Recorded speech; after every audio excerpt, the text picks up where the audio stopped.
Olha, eu acho que nós estamos com uma luz aí. E se eu fosse você, me agarrava nisso, porque você não tem plano B.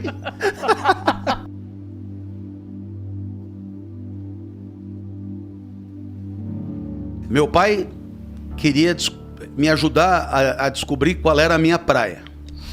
Então, como é que você descobre qual é a sua praia?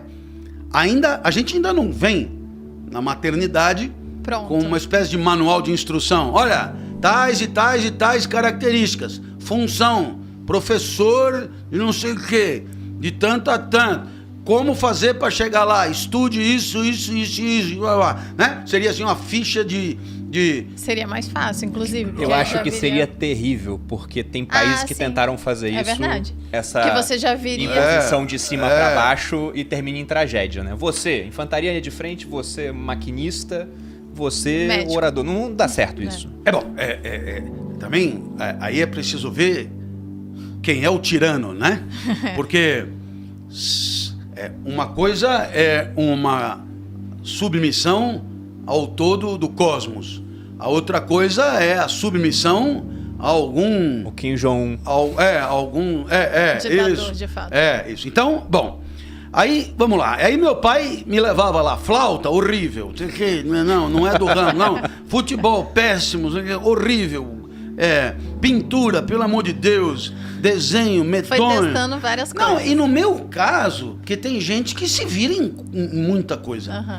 No meu caso, era assim, bastava pegar no negócio pro cara dizer, olha, não... Péssimo. Eu me lembro que meu pai me levou para andar a cavalo. Quando você leva para andar a cavalo, você já está no fim da lista, né? Assim, ninguém começa pela equitação, né? Já está no fim. Aí o professor pegou e falou, monta aí. No que eu tentei montar, o professor olhou para o meu... Antes de eu subir completamente no cavalo, ele falou, viu, eu estou aqui há 30 anos, eu nunca vi isso, né? Assim, antes de subir? Durante o processo, né? Essa inabilidade, ele vai levar meia hora para descobrir que a cabeça do cavalo está atrás dele e tal, é medonho. Então era não, mas era não com gosto. Alguém poderia dizer, nossa... Eu estou dizendo dentro do jeito grego de pensar. Sim. Alguém poderia dizer, nossa, isso é uma catástrofe. Não é uma catástrofe. Pior seria ser mais ou menos num monte de coisa.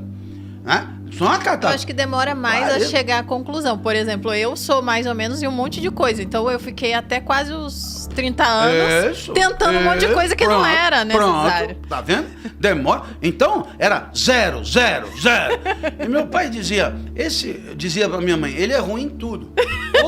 Ou então, ele é muito bom para uma atividade que o homem ainda não desempenha. Então, ele tem um talento incrível para alguma coisa que não sabemos o que é. Ainda é um... Não, mas sério? Se você parar para pensar, sujeito extraordinariamente talentoso para trabalhar como youtuber em 1500, é um problema. É um problema. Tá certo? Bom, brincadeiras à parte, um dia eu virei para ele e falei, preciso ir mais cedo para a escola. E meu pai tinha idade para ser praticamente meu avô, né? Acontece em certos tipos de paternidade. E meu pai era muito desconfiado. Então, mas chegar na escola mais cedo por quê? Eu falei, não, é porque vai ter prova. Falei, mas não basta... Ele falou, não basta chegar na hora da prova? Eu falei, não, eu preciso chegar antes. Por quê? Mas assim, muito desconfiado. Falei, é que eu preciso ensinar os colegas. Eles sempre pedem para eu explicar a matéria. Você? Eu. Aí, assim, estranho. Ele pegou e falou, e assim, como é que você explica? Normalmente eu explico 1 a 1. Mas essa matéria ninguém entendeu nada. Então eles me pediram para dar uma aula para a classe toda. Antes da prova. Inclusive o professor também disse, se vocês não entenderam, não tem importância, depois pergunta para o Clóvis explica e vocês entendem. Aí meu pai pegou, achou aquilo muito estranho e falou, sabe o que é? Eu vou com você. Nossa, foi super constrangedor. Sabe aquela coisa do pai junto e tal, né? Aí eu entrei na sala, estavam os colegas já sentados e tal, e meu pai pela janelinha, sabe aquele pedaço de vidro que tem nas salas antigas, para você ver o que está acontecendo lá dentro? Pela janelinha, o meu pai olhando, todo mundo, quem será aquele cara e tal, e eu comecei a dar aula, e depois meu pai viu que era verdade. Qual era a sua idade na época? Eu devia ter 12. Nossa, era jovem. Tá vendo? Não demorou tanto pro seu pai descobrir, então. Bom, quando terminou a prova e ele veio me buscar, entrou no carro e ele pegou e falou: olha, eu acho que nós estamos com uma luz aí. Você é um explicador. Aí ele virou para mim e falou: e se eu fosse você, me agarrava nisso, porque você não tem plano B.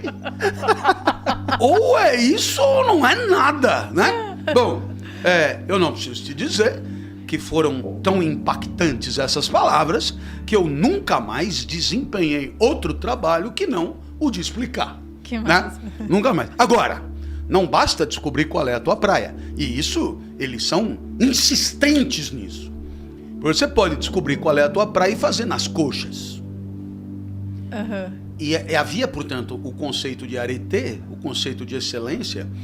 E o mais legal do conceito de excelência, no meu ponto de vista, é que ele é um hábito. Então, quer dizer, não é o cara fazer chover na final do campeonato. Tipo Ganso, assim, né? Paulo Henrique Ganso, um craque de bola, né? Mas não é sempre que ele arrebenta. Mas quando ele arrebenta ele joga muito, porque ele tem classe mesmo. Ele é bom de bola, mas é um pouco irregular. A excelência não é isso. E o fato de ser um hábito não quer dizer só que você faça de segunda a sexta. É mais do que isso. Você não precisa nem pensar para fazer. Se tornar automático, né?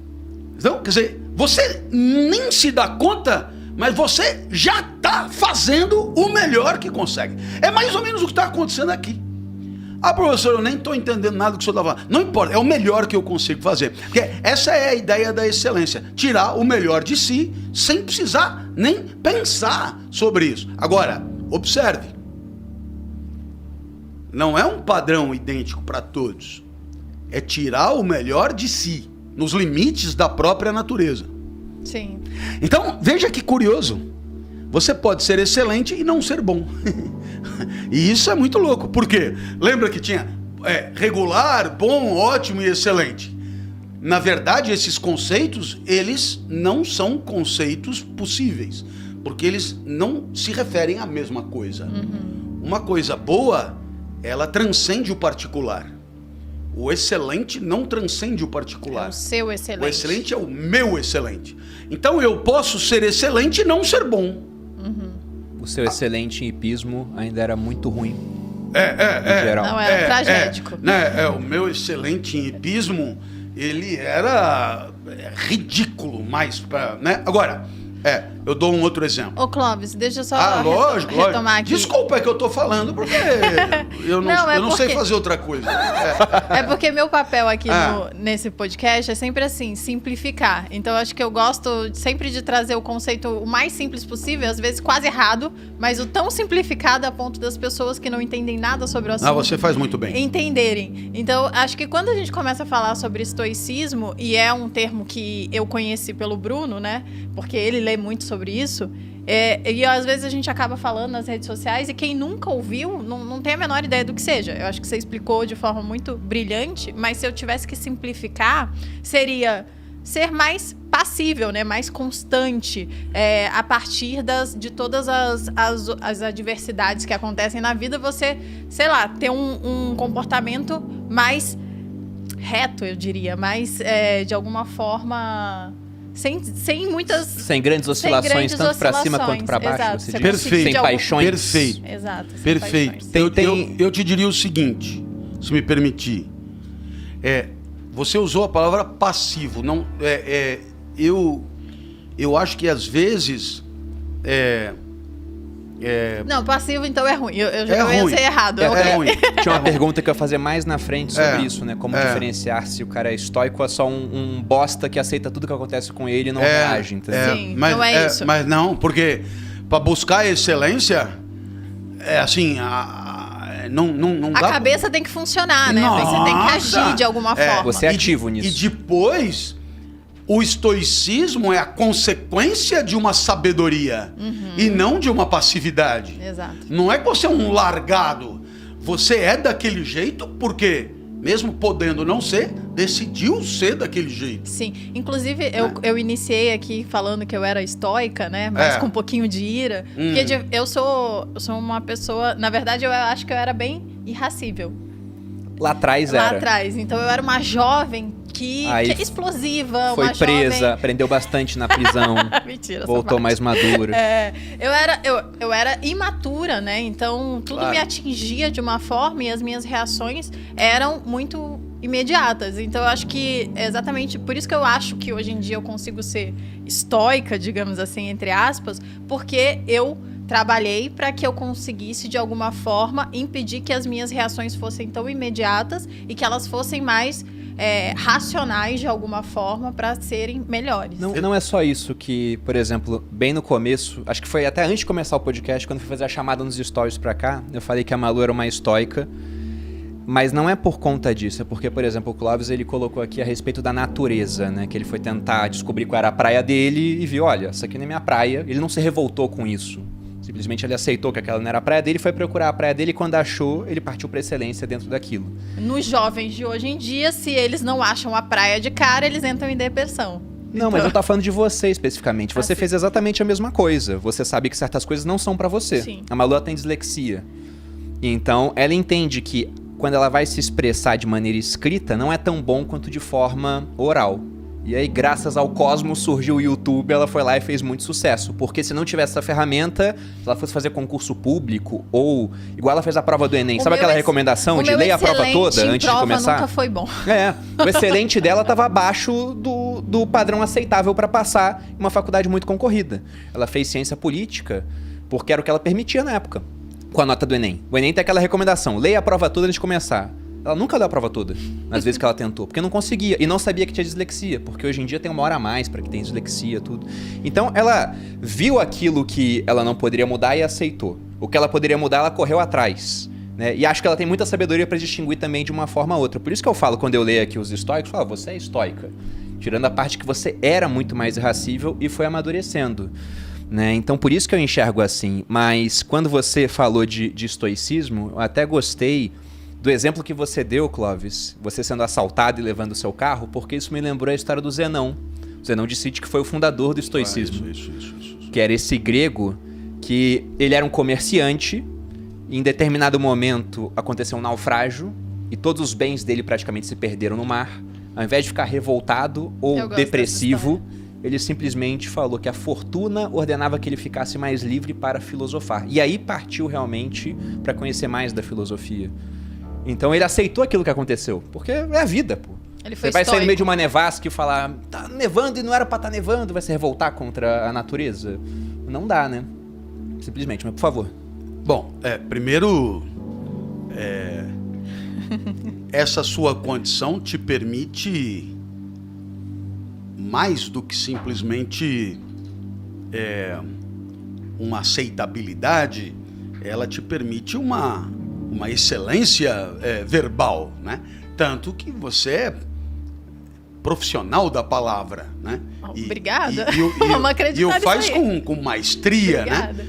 Bom, o exemplo é excelente, né?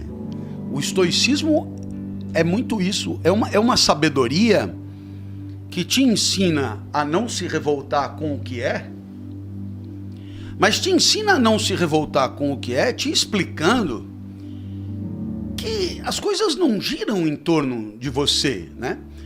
Mas assim, a natureza vem rodando, sabe? Digamos, a materialidade do mundo, e quando eu digo o mundo filosoficamente, porque eu estou falando mesmo do universo, do todo, né? aquilo vem... Né? Quer dizer, se você imaginar que a Terra está girando em torno do Sol numa velocidade que, se ela fosse um ponto, ela iria de São Paulo ao Rio em 9 segundos. Né? Se você imaginar que o Sol está girando em torno do centro da galáxia numa velocidade ainda muito maior. Se você imaginar que o Sol é mais ou menos 120 vezes o tamanho da Terra e está girando em torno do centro da galáxia, no braço de Órion, numa velocidade absurda, etc. E tal, e aquilo vem... Né? E você que é um grão nessa história, apareceu no turbilhão, né? Aí você olha pro turbilhão e diz: que porra é essa? Não estão me vendo aqui? E tal, né? Quer dizer, se revoltar contra a natureza. Ele não tem entendido que, no final das contas, não é você. É uma engrenagem colossal da qual você faz parte numa insignificância absurda em relação ao todo, mas numa importância máxima em relação a você, em que você, obviamente, ou entende que as coisas são como são, tipo, o planeta Terra é insignificante, em relação ao Sol, o sistema solar é insignificante na Via Láctea e a Via Láctea é insignificante em relação ao resto das constelações, e que, portanto, a coisa é o que é e você é o que é. Agora, dentro do que é, a ideia é que seja o melhor possível. Não é assim, olha, coisa é grande, o negócio é grande, meteoro, não sei o quê, a Terra é uma porrinha e a coisa e tal. Então, velho, eu vou sentar ali e vamos esperar essa porra passar, daqui a pouco eu morro e tá tudo certo, né? Não, é bem o contrário. Quer dizer, a coisa vem e você, agora veja, enxergando a coisa do outro lado, e você teve o privilégio, assim, vamos dizer, cósmico, de existir.